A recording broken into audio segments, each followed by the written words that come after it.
Hey everybody, it's Byers Breet, Chief Stripe Changer with our Bez, and I'm here today to talk to you about my top 10 tips to calm your nerves, reduce your anxiety when you're going into an interview or a high-stakes meeting, or maybe just meeting with somebody for the first time in a networking event or in a networking situation.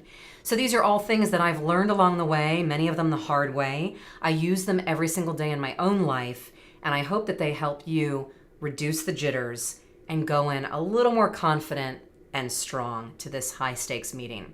So I'm going to start out with a story from my childhood. I was 14 years old and I was heading into a job interview, and it wasn't my first job. It wasn't my first job interview, but it was the first time the job really mattered to me. I was interviewing for a job at a fancy retail shop in my town. They sold everything from artwork to children's clothing and toys. Everything was all nice and fancy, and the people who worked there seemed fun. I really wanted the job. My mother drove me there, and as we sat in the car, she could see that I was freaking out. But I was way too proud to either ask her for advice or admit that I was scared.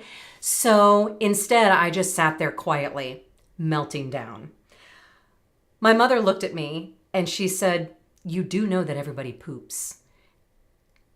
And for a second, I was mortified that my proper English mother, who never left the house without a full face of makeup and her blouse tucked into her pants, I was mortified that she said poop out loud.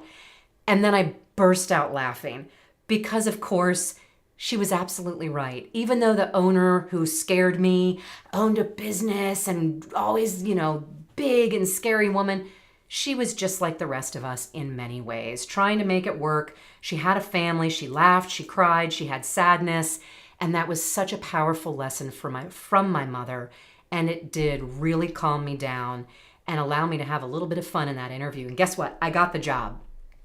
So my tip number one for you today is exactly that. And I still use this today when I'm heading into high stakes interviews to remind myself that no matter how big and scary and fancy these people seem to be, they're just like you and me. That's tip number one. Tip number two, recognize that your anxiety is a self-protective measure. It is your primal primitive brain saying, danger, danger ahead. So recognize that and honor it. And give yourself permission to say, give yourself a break. It's animal instinct.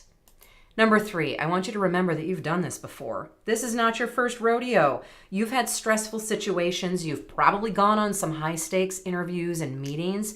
You've done this before. Remember it. Write them down if you have to. Remember that you have done this before. Tip number four, name your fears. What's the worst that can happen? Are you afraid that you're going to ramble, that you're going to not answer their question? Or are you afraid that you're going to freeze? Are you afraid you're going to say something stupid? Whatever it is, figure out what is that anxiety coming from? What is the worst that can happen? If you put a name on it, you're going to take a lot of its power away. Then number five, make a plan.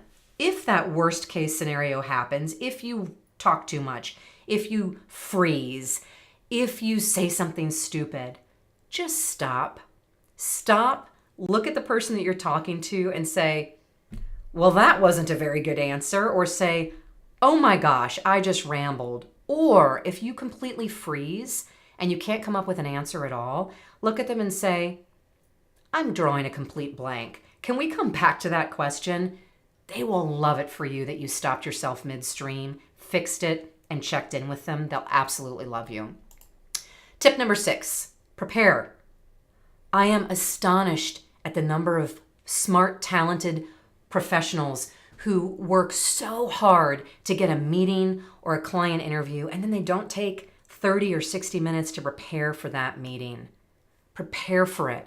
Do your homework on the company, the industry, the people that you're meeting with. Prepare questions. Prepare. That alone will do a lot to reduce your anxiety and give you confidence.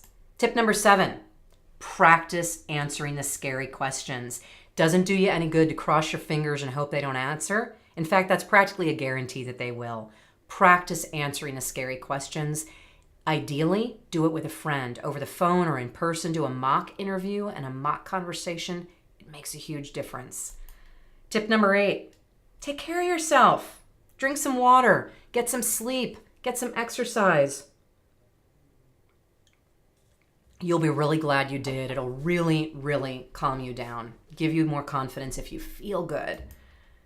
Number 9, call a champion, call a friend. I was way too proud to do this first couple of years in my career, and then I got up against a wall. I was desperate, and I finally asked somebody for advice, and it was brilliant. And I couldn't believe I hadn't gone to him for advice sooner. So I now make a regular habit of reaching out to people and asking for advice. I ask people to do mock interviews with me when I'm going into a high-stakes client meeting. I ask them to be a thinking partner, and sometimes I don't really want to talk about what I'm going into. I just need a good laugh. And I've got friends that I just text or call when I just need a good laugh or a fun conversation.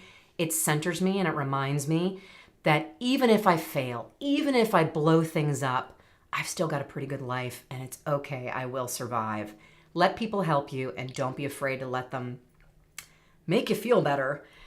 And then tip number 10, this is going to sound silly if you have never seen this TED Talk, but Amy Cuddy is a social scientist who has done research on anxiety and success. Basically, she wanted to answer the question, what makes the difference between people who succeed and those who struggle?